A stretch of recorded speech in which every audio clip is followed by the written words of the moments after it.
Let's talk about diversification and the government angle. Now, the market's been hitting record highs, which is typically for most people the S&P 500 and the Dow. A lot of it's as a result of tax reductions and regulatory changes that have largely benefited these big companies.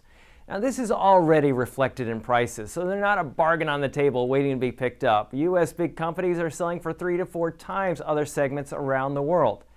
Now, it may be tempting to chase yesterday's winners, but consider this. If we look at people that are running for office now, Bernie Sanders talking about closing offshore tax havens and loopholes, eliminating step-up in basis with capital gains, getting rid of charitable tax benefits and 1031 exchanges.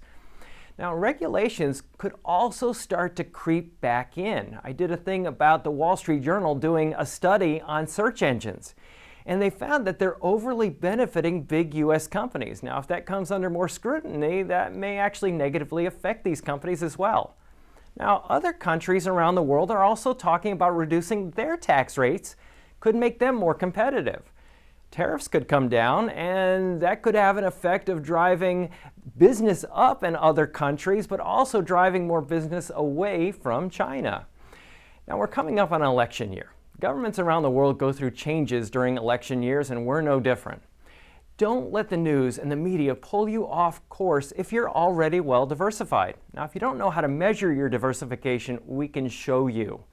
Beware. Most people find out they're not diversified when it's too late to fix it. Make sure you own large companies, but also own small, growth, value, U.S., international, emerging markets, different types of bonds. They all have been great diversifiers historically. Now, I hope this video gives you a better appreciation of why it's so important to stay diversified, especially in election years, but all the time.